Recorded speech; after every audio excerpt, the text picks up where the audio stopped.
Okay, வேற வேற வேற யார் இருக்கா? எனக்கு ப்ரெக்னென்ட் பீரியடில் ரொம்ப கஷ்டம் சார். ப்ரெக்னென்ட் பீரியட் ஆக்சுவலாக அந்த டெஸ்ட்டு கார்டு கிட்டு போட்டது அதை கூட நீ என்கிட்ட தான் ஃபஸ்ட்டு சொல்லணும், ஓ ஹஸ்பண்ட்டை சொல்லக்கூடாதுன்னு சொல்லி அதுக்கு ஒரு அந்த 2 டார்ச்சர் கோடு சார். வரதுயா? அந்த 2 கோடு வரத ஏம்மா? எனக்கு அது ஒரு பயம். இவளே குழந்தையா இருக்காளே, கரெக்டா எனக்கு என்ன அவள்கிட்ட ஏதாவது சொல்லிட்டு பயந்துருவாளோ. இல்லம்மா, எனக்கு உண்மையிலே இது எனக்கு புரியல. இப்போ அவங்க வந்து நான் ப்ரெக்னெண்ட்டாக இருக்கேங்கிறத டெஸ்ட் பண்ணி பார்க்குறாங்க, அதில் 2 கோடு வந்துச்சுன்னா ப்ரெக்னெண்டாக இருக்கேங்கிறது அர்த்தம். அதை முதல்ல ஹஸ்பண்டை சொல்கிறதுனா சந்தோஷம், அதுதானே ஒரு பர்சனலாக இருக்கும். அதை முதல்ல உங்ககிட்ட சொல்லிட்டு அப்புறம் ஒரு ஹஸ்பண்டை சொன்னால் அது எப்படி பர்சனலாக இருக்கும்? எனக்கு நான் முதல்ல சொல்லிட்டேன், அவன் என் மருமகன்ட்டே சொல்லிட்டேன், கோச்சுக்கிறாதீங்கப்பா, நீங்கள் கோச்சுக்கிட்டாலும் பரவாயில்ல, அவள் ப்ரெக்னன்சி ஏதாவது ஆயிடுச்சு கன்ஃபார்ம் ஆயிடுச்சுன்னா கண்டிப்பாக நீங்கள் ஃபஸ்ட்டு என்கிட்ட தான் சொல்லணும். நான் உங்களை அது என்ன எனக்கு அந்த இதை விட்டு கொடுக்கவே முடியல சார். ஃபஸ்ட்டு என் பொண்ணுக்கு நடக்கிறது நான் தான் பார்க்கணும், அந்த சந்தோஷத்தை நான் அனுபவிக்கணும்னு எனக்கு ரொம்ப ஆசை இருந்தது. ஏன் இது சொல்லும்போது உங்களுக்கு இவ்வளோ எமோஷன் ஆகுது? அது நான் கையிலே வச்சு ரொம்ப எமோஷனலாக வளர்த்த குழந்தை சார். இல்லைம்மா, இப்போ நீங்கள் மற்ற விஷயங்கள்லாம் சொன்னீங்க, புரிஞ்சுக்க முடியுது. இப்போ உங்கள் பொண்ணு ப்ரெக்னெண்ட்டாக இருக்கிறதுக்கு அவங்க 2 பேரும் இல்வாழ்க்கையில் தாம்பத்தியத்தில் இருந்தாங்க, அதனால அவங்களுக்கு வந்து ப்ரெக்னென்ட் ஆனாங்க. அதுக்கு அவர் தானே காரணம். கண்டிப்பா. நீங்க எப்படி இதுக்கு நீங்க சொந்த கண்டு ஃபர்ஸ்ட்ல எனக்கு சொல்லணும்னு நினைக்கிறீங்க? நான் மருமகன்ட்டே ஓப்பனாவே பேசிட்டேன், கோச்சுக்காரங்க எனக்கு தான் கன்ஃபார்மா. இப்போ நீங்க யோசிச்சு பாருங்களேன், இப்போ உங்க மருமகன் வந்து ஏதோ ஒரு நல்ல ஒரு அண்டர்ஸ்டாண்டிங் கேரக்டரா இருக்க போய் அவரால் ஏத்துக்க முடியுது. இப்போ அவர் இடத்துல உங்க கணவரை வச்சு பாருங்களேன். இப்போ நீங்க பிரெக்னென்ட் ஆகிறத ஃபர்ஸ்ட் உங்க கணவர்கிட்ட சொல்லாம உங்க அப்பா அம்மா கிட்ட சொன்னா அவர் எப்படி ஃபீல் பண்ணிருப்பாரு?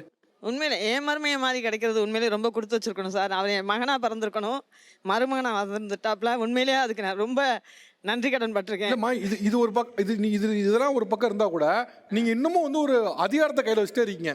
என் பொண்ணு என்கிட்ட தான் முதல்ல, அந்த கியூட்னஸ் எனக்கு ரொம்ப பிடிக்கும் சார். இவ செய்யற சேட்டைகள் இது முதல்ல கியூட்னஸ்னு சொல்லாதீங்க முதல்ல, தயவு செஞ்சு. இது கியூட்னஸ்லாம் இல்ல, இது இன்னும் ஒரு அதிகாரத்தை உங்க கையில வச்சுக்கிட்டே இருக்கீங்க சார். இப்போ கூட கல்யாணம் ஆகிட்டு நான் ஃப்ரெண்ட்ஸோட வெளியே போனால் அப்பயும் கூட வராங்க சார். கல்யாணம் ஆனக்கப்புறம் காலேஜ் படிக்கப்ப கூட வந்தாங்க. சரி, இப்போ மேரேஜ் ஆகி ஹஸ்பண்ட் கூட போனாலும் அவங்களும் கூட வராங்க. ஹஸ்பண்ட் கூட போனாலும் வராங்க, ஃப்ரெண்ட்ஸோட வெளியே போனாலும் இப்பயும் வராங்க சார்.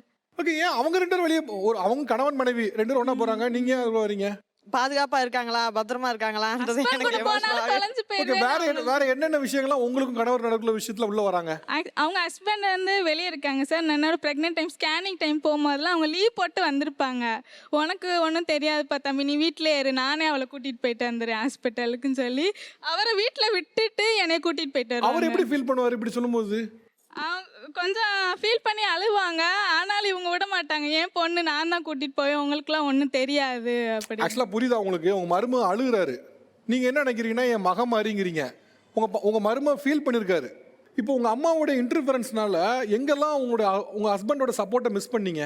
ஆனால் செக்கப் போகும்போது மற்ற எல்லாருமே அவங்க ஹஸ்பண்டோட வந்திருப்பாங்க, நான் அம்மாவோட தான் உட்காந்துருப்பேன். அப்போ எனக்கு நல்ல ஃபீலிங்காக இருக்கும், நம்ம கூட ஹஸ்பண்ட் இல்லையே, அவங்க ஊரில் லீவ் போட்டு வந்திருப்பாங்க அப்படியும் கூட இல்லைன்னு சொல்லி எனக்கும் நல்ல வருத்தம் தான். ஆனால் இன்னும் அவங்க கைக்குள்ளேயே வச்சுக்கணும்னு இருக்காங்க. உங்களோட மருமகன் வந்து உங்ககிட்ட இருந்து உங்க பொண்ணை பிரிச்சுடுவாங்கன்னு இன்செக்யூரிட்டி இருக்கும்? இல்ல அவர் இப்போ எனக்காக எதுவும் இன்செக்யூரிட்டி இருக்குங்க நான் சொல்றேன். நான் நீ சொன்னாங்க மேரேஜுக்கான நீங்க ஃப்ரீடமா இருங்க அப்படின்னு சொன்னாங்க. ஆனா இப்பயும் அவங்க விடலை, அந்த கையை இன்னும் பிடிச்சே தான் வச்சிருக்காங்க சார். ஆக்சுவலாக உங்க அம்மாவுக்கு இருக்க பயம் என்னன்னா, திருமணம் பின்னால நம்ம கிட்ட இருந்து தூரமா டிஸ்டன்ஸ் கீப் அப் ஆயிடுமோங்க தான் பயம். இப்போ நீங்க அவங்களுக்கு நம்பிக்கை கொடுப்பதா வார்த்தையில் சொன்னா என்ன சொல்லுவீங்க? நான் சாகிற வரையும் அவங்களை கூட வச்சு பார்த்துப்பேன் சார், எங்கேயுமே அனுப்ப மாட்டேன்.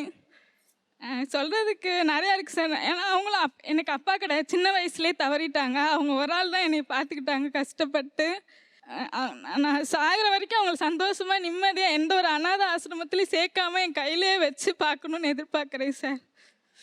அதான் அவங்க வாழ்நாளில் நான் அவங்களுக்கு கொடுக்குற கிஃப்டாக அதான் நினைக்கிறேன். நான் எங்கேயும் அவங்கள நான் விட்டு கொடுக்க மாட்டேன், கூட வச்சு பார்த்துப்பேன் சார். இவ்வளோ டார்ச்சருமே எனக்கு அவங்கள டார்ச்சர் மாதிரி தெரியலை, அவங்களோட பாசமாக தான் நான் எடுத்துக்கிறேன் சார்.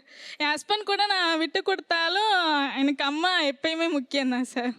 என்னன்னாமா, ஒரு உறவில் வந்து ஒரு அன்பு ஷேர் ஆகும்போது ரெட்டிப்பு தான் ஆகும், குறையாது. நாம் என்ன நினச்சிக்கிறோன்னா, ஒரு அன்பு ஷேர் ஆகும்போது குறைஞ்சிருமோன்னு நினைக்கிறோம். கண்டிப்பா நீங்கள் குறைஞ்சிருமோன்னு நினைக்கிறீங்க, குறையாது. அது பகிரும் போது இன்னும் ரெட்டிப்பு தான் ஆகும். இதை பெருக்க வேண்டிய இடத்துல நீங்கள் இழந்துட்டீங்க ஆக்சுவலி. சரிங்க சார், நான் என் தப்பா உணர்ந்துக்கிறேன்.